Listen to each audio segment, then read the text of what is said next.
Sejam bem-vindos a mais um Cubicast. Este que vos fala é João Brito, o seu host favorito de Cubicast. E ainda estamos na nossa saga de observabilidade. Olha, essa que começou despretensiosamente, né? E estamos aí há 8 episódios, se eu não me engano, falando sobre observabilidade com os mais diversos players aí. E hoje temos a excelentíssima presença do Igor, que é Sales Engineer na Dynatrace. Eu vou deixar ele se apresentar e contar um pouquinho sobre ele e a gente manda a brasa. E aí, João, tudo bem? Um prazer estar aqui.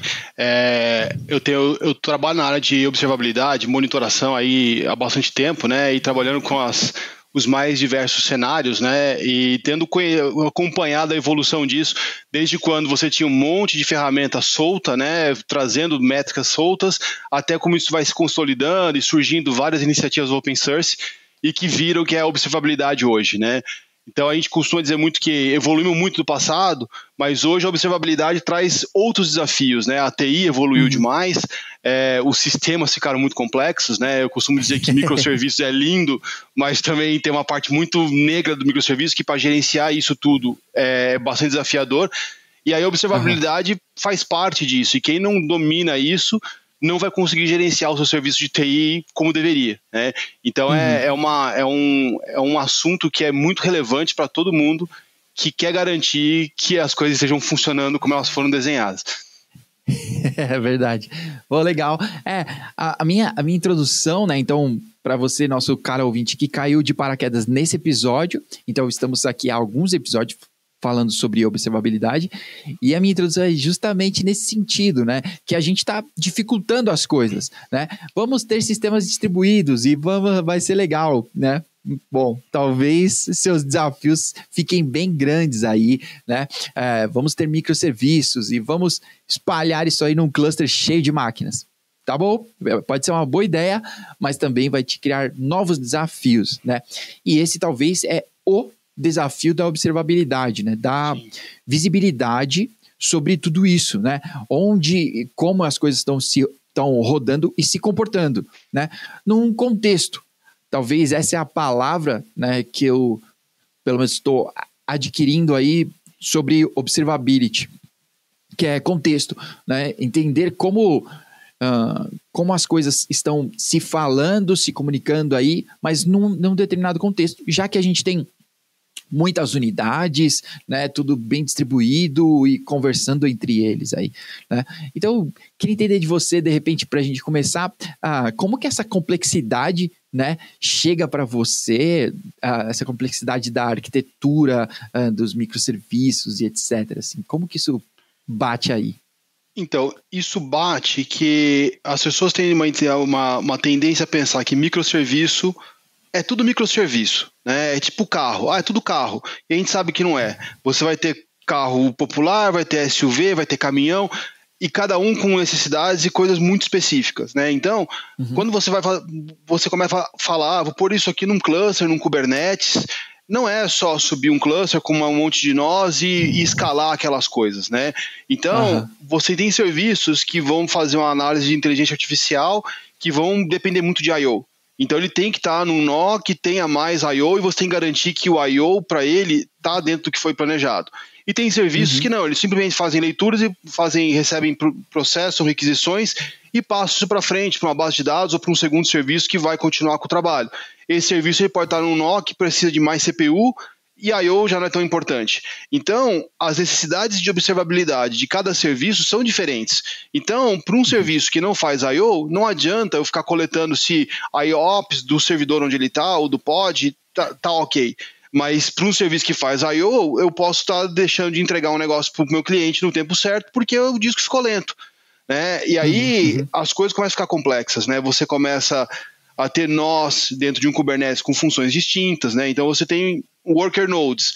Mas esse meu nó aqui ele tá associado a um storage de alta velocidade para conseguir entregar o I/O que o meu cliente espera, né?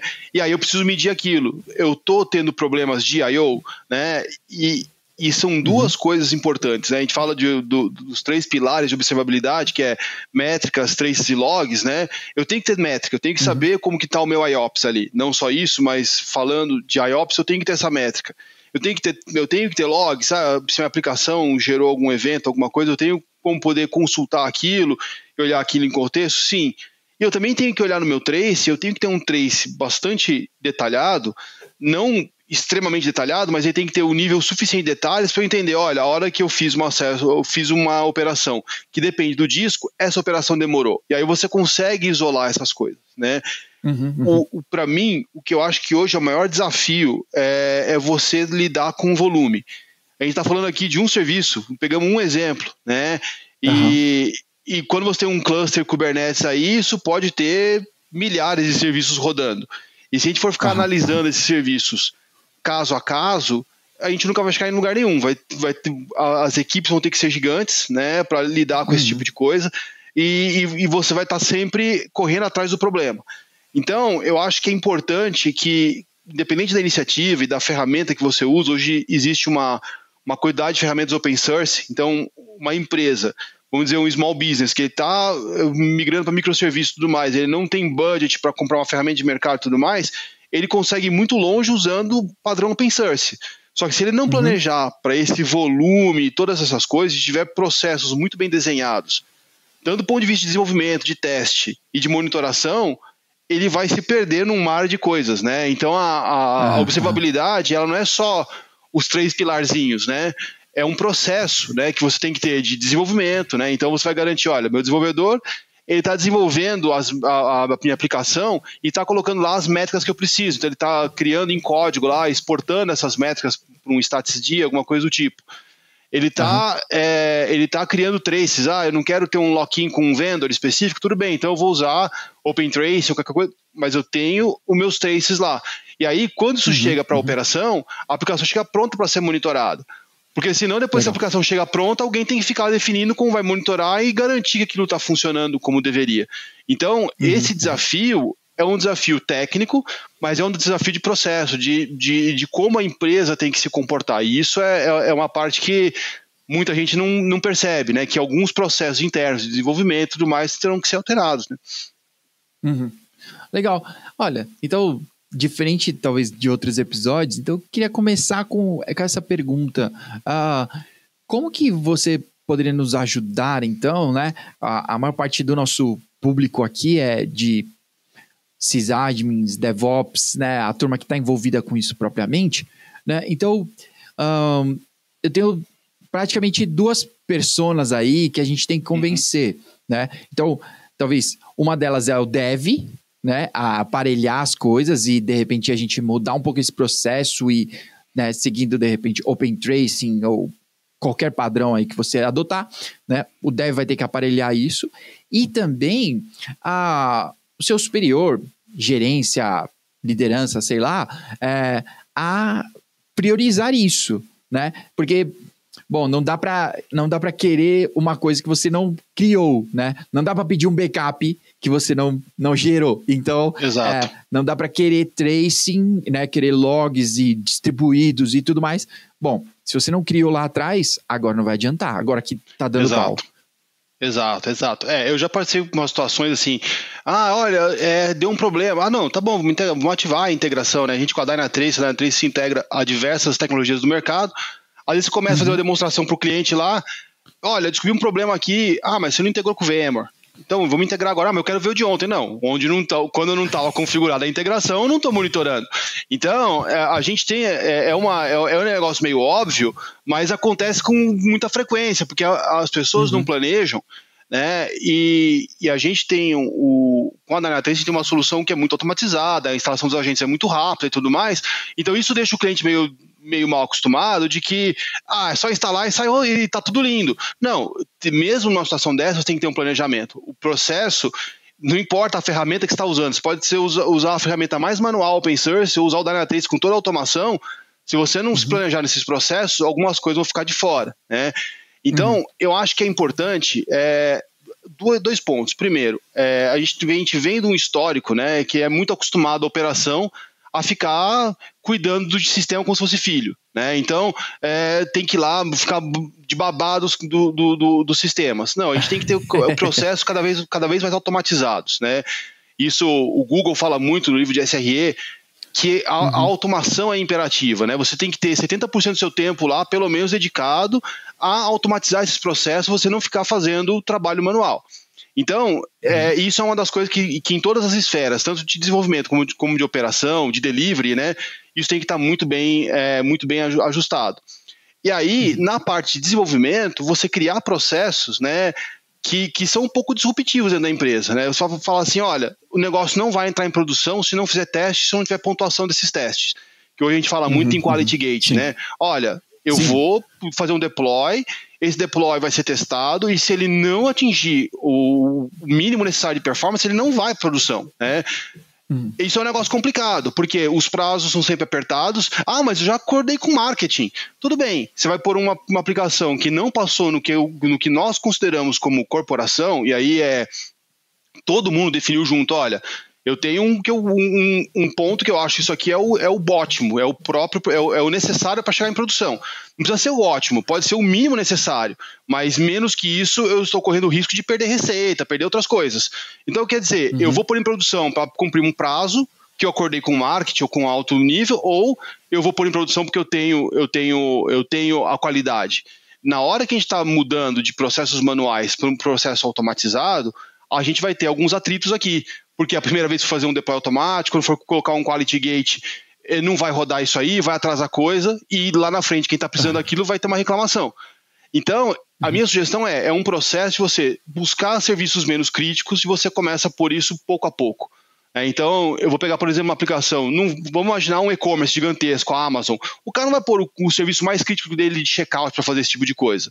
Vamos pegar um serviço de marketing, vamos fazer todo esse processo, vamos pôr um quality gate, vamos começar a automatizar esse quality gate, e aí as experiências desses ambientes controlados, elas vão te permitindo adotar esses processos para ambientes mais críticos, até que uma hora você, quando vê, você tem em longo prazo, e aí, dependendo das organizações, você pode em 1 ano, 2, ter todo mundo coberto. E aí é um processo aí de alguns anos para você ter essa maturidade. Legal. Então, acho que essa é a maneira de a gente convencer todo mundo. Mas é um processo difícil, tem que ter todos os níveis mais altos embarcados junto, né? E ter ferramental para ajudar essas coisas, né? Você não vai conseguir isso sozinho, né? Então, aí existem diversas ferramentas, tem que ter Jenkins muito configurado. A Dynatrace, a gente tem um projeto open source que é o Captain, que ele faz essa parte de control plane, de quality gates e tudo mais. Então, você precisa ter esse tipo de iniciativa para ter tudo funcionando e preenchendo as lacunas aí para conseguir todo esse processo automatizado. Legal. Acho que esse papo de convencer as pessoas, né, passa por isso, né? Passa por por comprovar as coisas, né? E talvez a melhor forma de comprovar é talvez com um projeto pequeno e você vai nesse ambiente controlado, né? Como você disse, num ambiente controlado eu vou poder demonstrar, olha só, turma, não é tão difícil, né? Não é um monstro e o resultado é sim o que a gente está prometendo. Então dá para fazer e vamos lá, né? Vamos embarcar nessa. Exato. Acompanhando o mercado aí, já participei de algumas palestras com o pessoal de DevOps e tal. E uma das dicas, né, que não tem nada a ver com tecnologia, né, é que você tem que ter uma relação dentro da empresa Lennon e McCartney, né? Geralmente essa iniciativa que você tem parte do cara técnico. Eu tô lá fazendo coisa repetitiva e falo assim, eu preciso automatizar isso, mas para automatizar eu vou ter um esforço. Você tem que achar, então eu sou o Lennon, eu sou o McCartney, mas eu tenho que achar um outro par do meu lado, de uma área executiva que vai comprar essa ideia, né? Para ele defender, na hora que tiver lentidões, esse cara vai comprar junto com todo mundo, não, olha, vamos seguir que a gente vai chegar no outro resultado, né? E aí você garante que todo mundo, com todo esse ferramental de coletar as métricas e analisar, você consegue avançar, entendeu? Então acho que isso é muito importante. E eu acho que a gente, analisando casos pequenos, a gente consegue começar, mas se a gente não planejar para onde a gente vai chegar, hoje a gente tem uma situação onde o volume de informação é muito grande. E você pode começar com esses quality gates, ter 3 quality gates hoje, e daqui a 1 ano ter 1000, né, controlando diversos serviços separados, né? Como que você controla esse tipo de coisa, né? Então é muito importante que tudo que você vai fazer, você tenha alguma análise de inteligência artificial para te ajudar nesse volume aí, né? A gente com a Dynatrace é uma tecla que a gente bate muito forte, que você tem que descobrir essas dependências. Muitas vezes a gente tem os nossos épicos lá, as nossas histórias para desenvolver alguma coisa, e no final tem coisa em produção rodando, porque esse serviço fala com esse que eu nem sabia. De alguma forma, ainda mais com todos esses controles, chega coisa que, mano, isso não era para estar funcionando assim. Então, se você não tiver uma plataforma que te auxilia a lidar com esse volume, com essas mudanças todas, mesmo com todos os processos, vai ser um trabalho muito desafiador você conseguir chegar lá. Ah, legal, verdade. Eu acho que arquitetar bem, né? A gente falou sobre isso em diversos momentos já, não só em observabilidade, mas arquitetar já olhando para o futuro, né? Não adianta você... Bom, em um container funciona. Amigo, não é assim que você vai rodar em produção, né? Você quer rodar um lance para, tipo, 1 bilhão de pessoas aqui e quer usar sessão local. Aí me quebrou, não vai dar para continuar a conversa. Exato. Não, legal. O mais legal é que você descobre que você não vai continuar a conversa na hora que tá tudo em produção, com a carga lá, Black Friday. Isso, exatamente. Não, agora, né, nós estamos gravando, agora estamos fechando setembro, né, e tem gente que tá pensando nisso, né, sobre Black Friday agora. Se você tá pensando, se você, nosso ouvinte, vou olhar bem pra câmera, festa. Olhar. Se você tá pensando sobre Black Friday agora, é sobre a Black Friday de 2022, não é sobre essa. Exato. A gente, inclusive, gravou um episódio, então se você tá ouvindo aí, tem um episódio pra trás, sei lá, uns 4 ou 5 que a gente gravou com a turma da B2W, né? Falando exatamente sobre Black Friday. Então, tipo... Dá uma ouvida lá e você vai ver o tanto de desafio para poder passar por uma Black Friday. Então, tipo, poxa, tem que se preparar. Eu já atendi alguns clientes em Black Friday aí, e hoje já é mais fácil, porque quando a gente... Quando começou essa história de Black Friday aqui no Brasil, na América Latina, nos Estados Unidos já era mais forte, né? Mas há uns 10 anos atrás, mano, os caras estavam começando a ver o Black Friday um mês antes. E aí descobriu, não dá, né? Então os primeiros Black Fridays foram bem traumáticos, assim, mano, tudo parado, erro 500 tudo no lugar e tal. E aí o mercado foi aprendendo, olha, eu tenho que me planejar com antecedência, tenho um objetivo de negócio e tal. Então, hoje as pessoas se preparam com antecedência. E ainda assim é um trabalho muito difícil, né? É um trabalho que exige muita...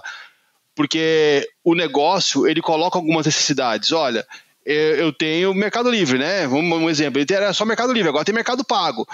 No Black Friday eu vou lançar uma promoção para estimular que mais gente atua no Mercado Pago. Então, você não tem mais só o volume de acesso, mas tem gente fazendo uma transação que não é o que você está acostumado. Você tem que lidar. O volume é essa coisa nova. Né? Então, você tem que, se você não planejar com antecedência, na hora do Black Friday a coisa embola. A gente tem uma experiência legal, que a gente vê os nossos clientes que há 5, 6 anos atrás, até um pouco mais, sofreram bastante com o Black Friday. Hoje o Black Friday acaba se tornando um negócio comum, porque o cara criou processos e tem a observabilidade de tudo, que Black Friday ele planeja, executa e é uma promoção como outra qualquer. Nossa, né? Legal. Mas isso são anos de o cara amadurecendo e tendo os dados que ele precisa de monitoração e tudo mais. Sim, com certeza. Bom, então voltando para a técnica aí, e todo mundo que for começar a falar qualquer coisa sobre observability vai falar sobre os 3 pilares, né? Então, métricas, logs e tracing. Vai começar por ali. Então, como que o Dynatrace se encaixa aí sobre esses caras, né, propriamente, na prática, né? Na prática, como que a gente pode dar esses primeiros passos aí? O que a gente gosta de falar muito é que o Dynatrace se encaixa perfeitamente e ele expande essa prática, né? Então, observabilidade, pura e simplesmente, traces, logs e métricas de todos os pontos por onde a aplicação passa. Se eu não tiver contexto dessas coisas, né, se eu não tiver as coisas andando, conseguir rastrear de um lado para outras coisas, então uma transação entrou num serviço, pulou para outros serviços, né, conversou com uma base, eu consegui rastrear tudo isso, para mim não faz sentido, né, porque você ficar com um monte de trace solto. Só que você tem outros pontos que impactam o seu usuário. O teu usuário está acessando a tua aplicação via um CloudFront, então tem uma aplicação rodando um bucket S3, que hoje está cada vez mais comum. tudo que é estático está no bucket S3 lá, e aí ela conversa com uma função lambda, e aquilo pode estar impactando o teu usuário, a tua função lambda está linda, rapidíssima, funcionando NASA. Só que lá você tem alguma coisa do Facebook no teu front-end impactando a experiência para o usuário. Então, se você não monitora o que está na frente, como está o comportamento do seu usuário, olha, eu estou tendo bounce, o usuário vai fazer uma ação e ele não consegue, ele tem uma jornada, e um ponto da jornada ele tem mais dificuldade. Então, vou imaginar um checkout, né? Cada página do checkout ali, 2, 3 segundos de tempo de resposta. Aí tem uma etapa lá que vai fazer uma verificação de segurança e tal, 10 segundos. Esses 10 segundos vão fazer o teu usuário abandonar e tudo mais. Se você não monitora esse comportamento, você está impactando o negócio, né? Você está impactando... Sim. Pode ser que você olhando uma perspectiva de monitoração, tá tudo verde, não teve erro, não teve nada. Olha, mas o teu tempo aqui chegou num limite que o teu usuário não está aguentando mais, ele foi embora. A hora que você respondeu 200 ok para ele já não estava mais esperando. Já impactou, né? Então, se você não expande, é o que a gente chama na Dynatrace de observabilidade avançada, você não consegue, a observabilidade vai te trazer o que você precisa até certo ponto, mas você precisa expandir essas coisas, né? Então, com o Dynatrace, a gente consegue monitorar o front-end, né, monitorar o que está acontecendo na ponta para o usuário lá, a gente consegue monitorar tudo que está acontecendo dentro da aplicação, e aí em contexto, né, todos os traces, todos os logs, todas as métricas, e também as dependências dessa aplicação. A hora que falha, eu tenho um serviço dando 500. Por que está dando 500? Porque uma base ficou fora, porque alguma outra coisa ficou fora. As relações são muito complexas. Então, se você não tem uma inteligência artificial analisando essas relações, fica muito difícil de você, na hora que tem um problema, falar, olha, o problema está aqui. Né? Então, a gente tem vários exemplos aí de impactos para o usuário, que aí você olha lá, olha, beleza, tem uma base que ficou fora, ou teve uma lentidão na base, corrige aquilo. Então, estatisticamente, é muito rápido corrigir um problema. É muito difícil achar o problema. Então, se eu tenho uma ferramenta que me ajuda a achar o problema de forma muito rápida e que todo mundo está falando a mesma língua, né? Então, o cara de negócio entende o impacto para o negócio, o cara de operação entende onde aconteceu, e o cara de dev sabe que ele tem que corrigir, muito rapidamente você corrige, manda um deploy, ou sobe o serviço, ou pelo menos acha uma solução de mitigação, né? Olha, achei o memory leak na aplicação. Tá bom, vou fazer um restart dela a cada 2 horas, enquanto o dev investiga e faz uma solução completa. Mas eu sei que a cada 2 horas tem um restart, faço um balance, o serviço não fica indisponível para o usuário. Ou fica um pouco fora do ar ali, mas não impacta tanto. Até que alguém... Então, a gente consegue tomar as ações com base em informação. Né? Você consegue entender e tomar as ações de forma correta. Então, isso que é o que a gente traz com o Dynatrace, né? Expandir a observabilidade. Legal. E para, talvez, de bootstrap, assim, né? De entrada, quão difícil é, né? Porque a gente tem certas ferramentas que você precisa dar uma suada, assim, para ela começar a te trazer alguma coisa, né? Então, queria saber, do ponto de vista do Dynatrace, como dar os primeiros passos, né? Eu sei que tem o avançado, né? Sempre tem o mais, mas como ter os primeiros passos aí, de você, de repente, não sei se vocês têm um agent para rodar no cluster, ou se não, tem que aparelhar a aplicação, tem que entender de OpenTelemetry, né? Eu tô com OpenTrace na cabeça. É que os projetos mudaram de nome, né? Exato. O pessoal não me ajuda. Sim. Então, se aparelhar vai ser obrigatório, né? Então, ou se, não, tem um agent e já tá ok, né? E ainda perto do aparelhar, se eu sou obrigado, né? Por exemplo, para ter tracing tem que ter service mesh, para poder ter um sidecar e etc. Tá. Não, na verdade, a gente gosta muito de falar para o cliente que, para quem quiser testar, que é muito simples, né? Então, quem quiser fazer um teste com o Dynatrace, é só entrar no site da Dynatrace, fazer um free trial lá, cadastra um e-mail corporativo, às vezes até um e-mail pessoal, e tem uma tenant para você por 15 dias para testar, né? E tudo, a mágica toda acontece com o OneAgent. O OneAgent é um agente único que você instala num host e ele pega tudo. Ele vai fazer instrumentação das aplicações, então não importa a tecnologia. Então, eu tenho num servidor aqui, eu tenho Python, tenho Java, tenho .NET, não tem problema. Sobe o agente, vai reconhecer as coisas, né? Vai reconhecer as tecnologias e vai falar para você, olha, reinicia o processo para eu poder instrumentar. O único ponto aí instalou no host, reiniciou o processo, está sendo monitorado, começa a vir tráfego, o tráfego está sendo coletado. Na parte de Kubernetes, né, cloud e tudo mais, aí, dependendo do ambiente, você tem alguns desafios. Mas em Kubernetes, tem um operator, instala o operator no Kubernetes lá, ou no OpenShift, tem um operator próprio para OpenShift, ele vai instrumentar toda a infraestrutura, né, e esse é um ponto legal que vai direto à observabilidade. Você, para monitorar um ambiente OpenShift ou um Kubernetes, você tem que monitorar o teu sistema operacional de cada um dos nós, você tem que ver se está tudo saudável, você tem que monitorar todas as aplicações dos teus containers, e você tem que monitorar se o teu Kubernetes está saudável. O Kubernetes tem uma API riquíssima de informações lá, e se você não ingere e não entende os eventos que está acontecendo ali dentro, você está deixando uma parte muito valiosa de informação. Com o operator da Dynatrace, tudo isso é feito automaticamente. Você roda um script lá, ele vai instalar o operator dentro do ambiente, vai instrumentar todas as aplicações. Claro, você vai ter que fazer o restart dos pods e começa a monitorar. Não tem que ter service mesh, não tem que ter nada. Para alguns casos, legal. Pode ser que eu tenho uma tecnologia aqui, eu fiz um front-end em Go. Go não vai ter instrumentação automática da experiência do usuário, mas se eu tiver uma Ingress Controller lá, ela faz. Aí se instrumentar o Ingress Controller, faz automático. Então, em alguns casos, pode ser, olha, não tem isso aqui, vou ter que pôr algum negócio, mas a monitoração está sendo feita. E é feito para ser dessa forma. Porque quando você tem vários agentes, um para cada tecnologia, tem que ficar mudando linha de start do processo e tudo mais, você tem um problema. Você tem que falar com o DevOps vai ter que colocar aquilo na sua automação.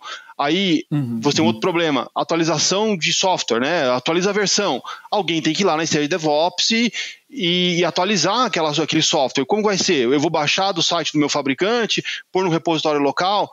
Com a Dynatrace, isso tudo é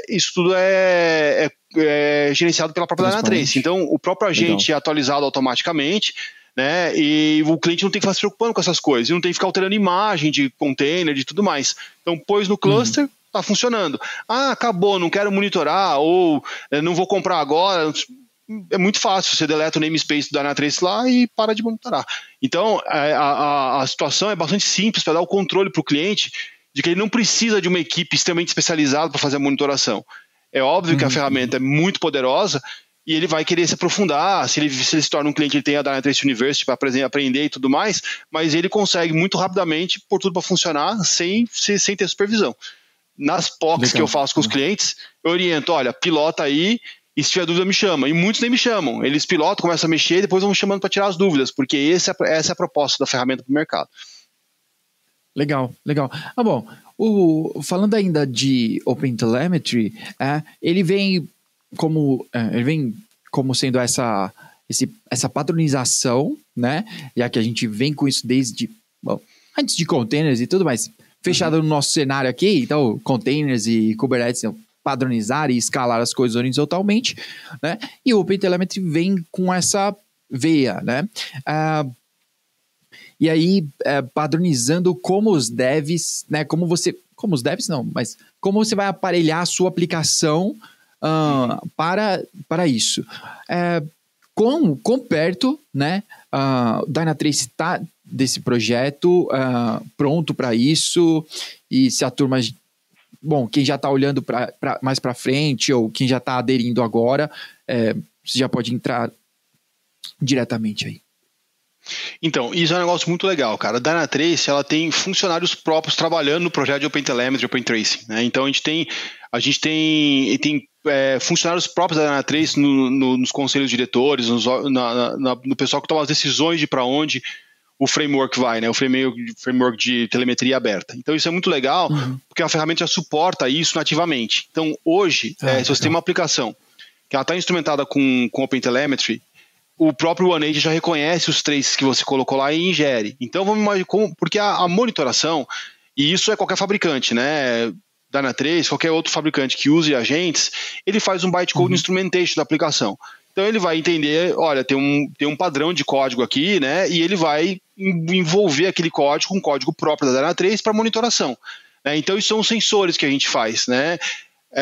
Muitas vezes você tem uma tecnologia que não é suportada, não tem sensor para aquilo. E o OpenTelemetry preenche essa lacuna. Então vamos imaginar que o meu cliente, né, que você tem uma aplicação com alguns pontos lá que você desenvolveu em casa, você tem um servidor que você desenvolveu em casa para um fim específico, o Dynatrace vai reconhecer o trace completo daquilo, e a parte que você pôs o Open Tracing vai enriquecer o nosso PeerPath, né? O nosso trace distribuído, a gente chama de PeerPath, então o Open Trace ele ingere, o Manage ingere esses traces automaticamente e enriquece o que está sendo coletado.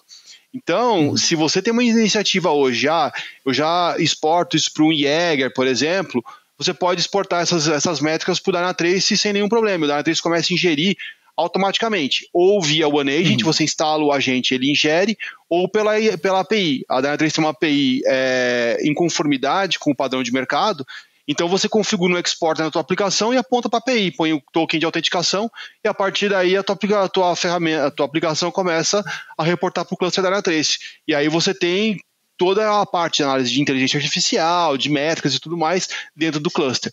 Então, estamos super aderentes com isso e em algumas situações onde o cliente tem me trazido, isso aqui é uma tecnologia que eu uso e não é nativamente suportada. O Company Telemetry a gente consegue suportar, já tenho usado isso em diversos clientes. Legal. Tá bom, que da hora. Bom, uma outra pergunta, né? Já que você falou sobre o agent, né, se atualizar e levar isso em consideração, né? O Dynatrace, ele tem uma opção não SaaS, né, para clientes que estejam completamente fechados, assim, ou que busquem isso? Existe. E isso é um negócio bastante bacana. A gente tem a ferramenta é a mesma, né? Tanto no SaaS quanto no on-premises, né? Que para a Dynatrace a gente não chama de on-premises, chama de managed, né? Porque ela é uma solução que roda na casa do cliente, mas ela é gerenciada pela Dynatrace. Então, como funciona isso? Você instala o Dynatrace dentro da sua infraestrutura, né? Vamos definir tamanho, né? Então, um arquiteto vai definir o tamanho da sua infraestrutura e vai falar, precisa de um cluster de tantos nós e tudo mais, e aí é uma instalação muito simples, eu já fiz isso aí com alguns clientes, que o cliente fica meio de boca aberta, nossa, rodou um script e está instalado? Sim, está tudo instalado, o cluster tem vários elementos ali atrás, só que para o cliente a gente abstrai essa dificuldade, então o script instala todo o ambiente, ele conversa com um serviço nosso que é o Mission Control, que basicamente o Mission Control ele vai garantir que o serviço está de pé, que o cluster está saudável, garantir atualizações do cluster. Então a gente fala para o cliente que ele tem os dados dele presentes dentro da infraestrutura dele, com o controle dele, mas com a mesma tranquilidade se fosse um ambiente SaaS. Então ele não tem que se preocupar com atualizar aquilo, de indisponibilidade. Se tiver um problema, vamos imaginar, por exemplo, que o cluster está com problema de disco. Um disco está lento, um disco está cheio. A Dynatrace vai receber esse aviso e vai notificar o cliente, né? Olha, você tem um cluster que não está saudável. Então, isso dá uma tranquilidade para o cliente, porque e eu já tenho trabalhado com outras soluções, às vezes está muito focado em garantir que as aplicações estão todas boas. Aí, no belo dia, você descobre que o cluster que monitora tudo isso não está saudável. Na hora que você mais precisa, você descobre que o teu cluster não está ingerindo métrica. Então, e isso é um negócio muito legal, porque a gente consegue, dependendo das necessidades do cliente, né? Então o mercado financeiro tem algumas exigências, alguns clientes têm que ir no modelo on-premises, a gente vai com o managed e a funcionalidade é a mesma para os dois ambientes, tanto SaaS quanto managed. Legal. A gente já passou por isso há bastante tempo atrás, né, que quem monitora meu sistema de monitoração, né, tipo, de repente tô num dia super tranquilo, pô, não teve alarme nenhum, né? Seu sistema de monitoração tá fora. Quando as coisas estão muito quietas, alguma coisa não tá boa. Exato, esse é o alerta. Entende? Então, mas isso aí já aconteceu comigo em diversas situações, né? E você tem que ter uma maneira de garantir que a tua solução de monitoração está saudável. Primeiro, por uma arquitetura. A arquitetura do Dynatrace é uma arquitetura muito bem planejada para absorver quantidades gigantescas de dados, de traces, trabalhar com ambientes de cloud muito complexos, né? Então, a arquitetura favorece esse tipo de estabilidade. Só que toda solução ela tem que ter uma monitoração dela mesma. E aí entra a nossa equipe que garante que esses clusters estão funcionando de forma saudável. Porque não tem coisa pior de na hora que tem uma crise você não ter dados para mostrar pro teu diretor, né? Tá lá, cliente reclamando, fila nas lojas e o tua ferramenta de monitoração tá fora. Sim. É o mesmo lance, talvez, eu não sei qual seria a dor pior, né? Do que, tipo, mesmo que você teste, né? Não garantir que o backup tá lá, saudável, né? Sim. Você naquele momento que você precisou, você, não acredito. E aí... eu tinha um professor meu num dos MBAs que eu fiz, que ele falou assim, se você não testa seu backup, você não tem backup. Porque a pior coisa que tem é, recuperei seu backup, aquele arquivo que você queria não tava lá. Mano, como não tava lá, velho? Sim, entendeu? Não, quem nunca executou um backup e tem lá, executado com sucesso, e o arquivo tem um K. Bom, Exato, errei em alguma coisa. Vou checar essa automação. Exato. Alguma coisa. Uma vez minha mãe tem uma empresinha no interior aí, e ela tinha um servidorzinho lá, e uma vez fomos mudar pro procedimento de backup. Aí, executou. Não, mãe, isso aí tá meio estranho, cara. Você fez o backup do servidor inteiro, não demorou nem um minuto. Tá esquisito. Aí tava numa situação dessa, ele tava jogando um arquivo de texto e não tava gerando backup. Então, às vezes o cara que tá gerando backup, ele não entendeu, ele achou que aquele é o tempo certo. E eu falei assim, isso já tá acontecendo faz um mês, cara. Faz um mês que tá sem backup. Você tá vivo por pura sorte, é isso. Exato, seu anjo da guarda tá fazendo o trampo dele. Você pulou sem paraquedas, mano. Não sei como que você tá vivo. Não, legal. Que é também meio o lance da observabilidade, né? Que às vezes, tipo, o cara tá sem visibilidade, né? Tá sem visibilidade sobre as coisas e, tipo, não, as coisas estão funcionando aqui e tudo mais. Pura sorte. É só isso, né? Exato. Se você parar pra olhar, você vai encontrar um monte de problema. Todo mundo tem, não importa quão grande ou quão pequeno você seja. Você tem muitos problemas. E aí, eu acho que o lance é porque agora a gente tem dados, né? Então, você ter os dados, você tem as ferramentas. Você pode apontar, escolher certo, né? Eu vou priorizar isso por causa desses dados, né? Mesmo que, tipo, cara... não, mas essa não é a aplicação que tem mais erro. Não, mas essa é a que tem mais erro, que é mais prioritária, né? Que é a que gera mais receita ou que tá gerando mais perda, né? Sim. Então, dados. E isso é muito importante, porque a gente tem uma tendência, né? Quando começa a monitoração, eu quero ver o que tá lento. Tudo bem, eu tenho transações de 10 segundos, elas acontecem uma vez a cada hora. Tudo bem, são transações de 10 segundos, que é um tempo de resposta inadmissível, excelente. Mas tem transação que está demorando 3 segundos, que ela está sendo executada 200 vezes por minuto. E isso talvez tenha um impacto muito maior na tua infraestrutura e no que você entrega para os teus clientes do que essa de 10 segundos. Não que essas 10 segundos nunca ninguém vai cuidar. Só que vamos estabelecer as prioridades, né? Quem vem primeiro, né? Sim, exatamente. No montante, né, na estatística aqui, isso vai ser mais prioritário, né? Exato. E eu acho que tem um outro ponto, né? A maneira como a arquitetura que as pessoas fazem as aplicações, né? Não é porque alguma coisa funciona que ela deveria ser usada, né? O livro do Google dá um exemplo muito claro disso, que eles têm, eu não lembro agora o nome do serviço, que é um sistema de storage, que não é um sistema de storage de alta disponibilidade, mas ele tem uma disponibilidade muito alta. E os caras falam, a gente desliga o serviço propositalmente para ele ficar dentro do SLO, não ficar acima do SLO, para as pessoas não acostumarem que aquele cara é muito estável. Porque a hora que ele cai, a aplicação estava usando aquele serviço que não era para ser confiável, ela acaba ficando fora do ar. Então ele fala assim, se você precisa de mais de 99,5 de disponibilidade, você tem que usar outro serviço, que é o que foi desenvolvido para esse nível de criticidade. Então, às vezes, é muito comum você olhar o cara reclamando, eu preciso de maior tempo de resposta, eu estou usando uma aplicação gigantesca aqui, eu estou usando uma base de dados MySQL como única base de dados da aplicação.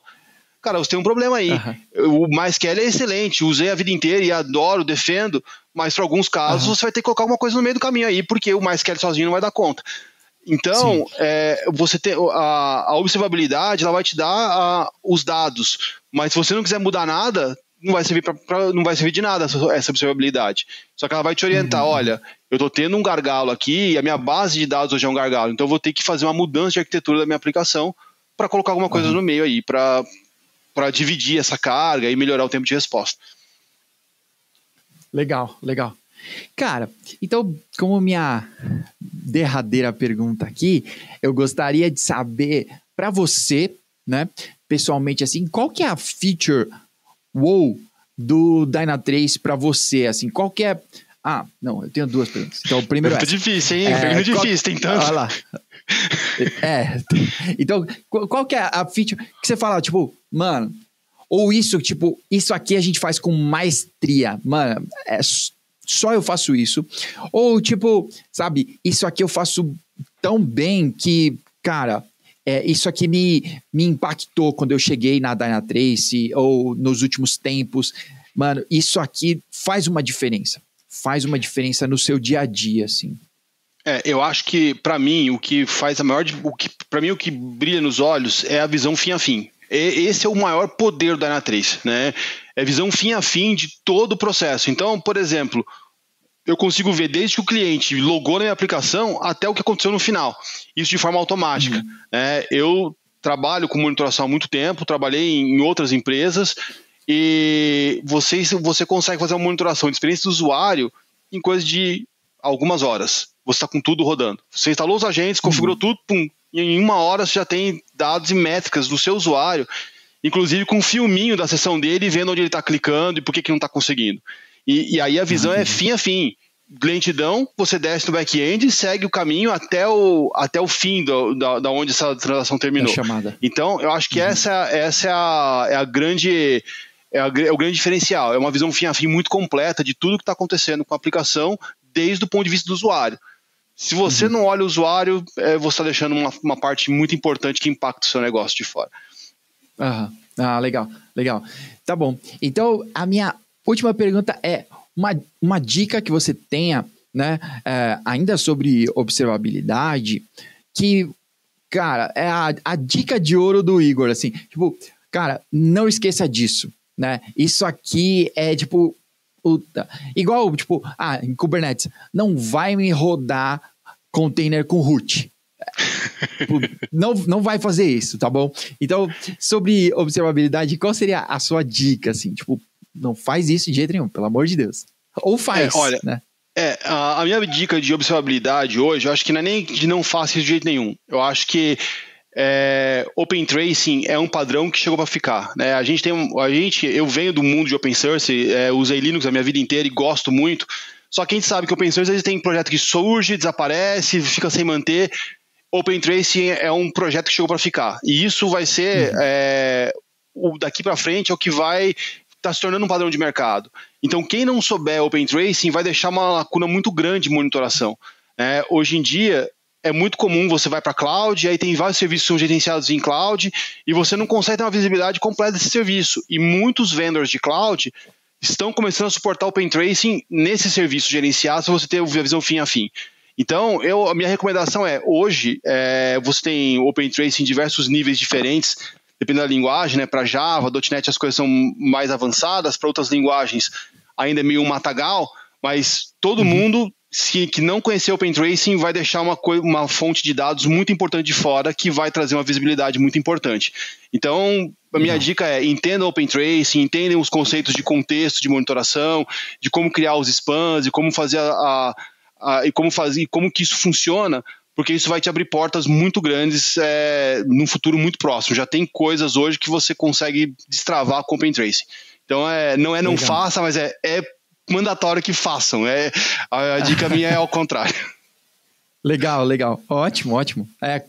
Concordo. Acho que é realmente alguns frameworks, né? Não é o framework de JavaScript. Quiser aprender um hoje e daqui meia hora tem outro, né? É um framework que veio para ficar mesmo, assim. Aprenda. E tem um padrão, né? E todas as linguagens estão seguindo e tal. Então, é um framework que demorou, né, para ficar GA. Para você ter uma ideia, alguns clientes reclamam: mas por que o Dynatrace não suporta tal versão? Assim, porque o próprio framework de Open Tracing ficou GA em julho. E a gente só vai ficar GA quando o projeto está GA. Não vou suportar um projeto que, enquanto não está GA, está mudando coisas pra caramba, né? Só que ele está sendo muito bem escrito e com muitos padrões. Então, você faz Open Tracing para Java e depois você vai usar o Open Tracing em Node.js, em Ruby. Os conceitos são exatamente os mesmos. A linguagem e os comandos que você dá podem ser um pouco diferentes, mas o conceito é o mesmo. Então, quem sabe fazer para um, sabe fazer para todo mundo. Então, isso é muito importante. Só nas últimas 2 semanas, já teve 4 clientes que conseguiram destravar coisas usando Open Tracing.